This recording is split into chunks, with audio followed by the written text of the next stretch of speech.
పగలగొట్టి దొంగతనాలకు పాల్పడుతున్న దొంగల ముఠాను అరెస్టు చేసిన జనగామ పోలీసులు. జనగామ డీసీపీ రాజమహేంద్ర నాయక్ మీడియా సమావేశం ఏర్పాటు చేశారు. ఈ సందర్భంగా వారు మాట్లాడుతూ జనగామలో రాత్రి వేళ తాళం వేసిన ఈనెలో దొంగతనాలకు పాల్పడుతున్న 3 దొంగలను అరెస్టు చేశారని, వీరి వద్ద నుండి 7.3 తులాల బంగారాన్ని, 64 తులాల వెండిని స్వాధీనం చేసుకున్నామని వారన్నారు. హైదరాబాద్ లో పలు పోలీస్ స్టేషన్లలో వీరిపైన కేసులు నమోదయ్యాయని, జల్సాలకు అలవాటు పడి ఇలాంటి దొంగతనాలకు పాల్పడుతున్నారని 3 నిందితులపై కేసు నమోదు చేసి దర్యాప్తు చేస్తున్నట్లు వారు తెలిపారు. దొంగల ముఠాను చాకచక్యంగా పట్టుకున్న పోలీస్ బృందాన్ని వరంగల్ సిపి అంబర్ కిషోర్ జూ అభినందించారని మీడియా ముఖంగా తెలిపారు. 3 నిందితుల్ని మనం అరెస్ట్ చేయడం జరిగింది. చుకుటాల కుమార్ అలియాస్ దిక్ కుమార్ అలియాస్ దిలీప్, బురుగు యాదగిరి, తలతోటి ప్రవీణ్. ఈ 3 కూడా హైదరాబాద్లో సైదాబాద్ చెందిన సింగరేణి కాలనీకి సంబంధించిన వాళ్ళు. అక్కడ 3 పరిచయం.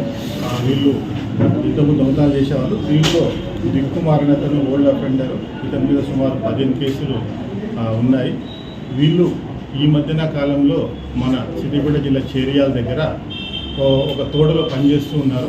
ఆ తోటలో పనిచేస్తూ వచ్చిన డబ్బులకు వాళ్ళు సరిపోక, తాగుడు అలవాటు వాళ్ళు సరిపోక ఈ దొంగతనం చేయాలనే ఉద్దేశంతో వాళ్ళ దగ్గర ఉన్న జనగాం టౌన్ కాబట్టి ఈ జనగాం టౌన్ వచ్చి రాత్రి వేళలో రైల్వే ట్రాక్ పక్కన ఉన్న ఇళ్లలో ఈ దొంగతనాలు చేయడం జరిగింది. వాళ్ళ దగ్గర 7 తులాల 3 గ్రాముల గోల్డ్ ఆర్నమెంట్స్, అదేవిధంగా 60 తులాల సిల్వర్ ఆర్నమెంట్స్ కూడా రికవర్ చేయడం జరిగింది. ఈరోజు మన వాళ్ళు పోలీసు వాళ్ళు వెహికల్ చెకింగ్ చేస్తుంటే దొరికారు. వాళ్ళు ఇక్కడ అమ్ముదామని వచ్చారు.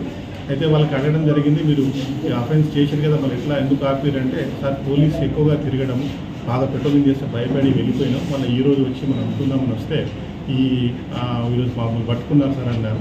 కాబట్టి అందరు కూడా రిక్వెస్ట్ ఏంటంటే, విలువైన వస్తువులు ఏవి కూడా ఇంట్లో పెట్టుకోవద్దు. మీరు ఏదన్నా ఆపర్చునిటీ తిరిగితే కంపల్సరీ పోలీసు వాళ్ళ సహాయం ఇన్ఫర్మేషన్ ఇవ్వండి. అదేవిధంగా ఏదన్నా ఇష్యూ జరిగితే 100 డయల్ చేయండి. అదేవిధంగా మీరు ఏదైనా ఊరికి పోవాల్సి వస్తే కంపల్సరీ మా పోలీసు వారికి చెప్పాలని చెప్పేసి తెలియజేయడం జరుగుతుంది.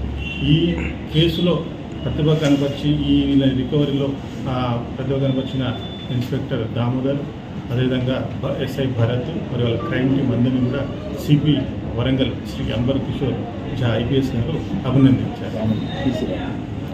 దీంట్లో కూడా పిసి రామన్న కూడా మంచిగా పనిచేశారు.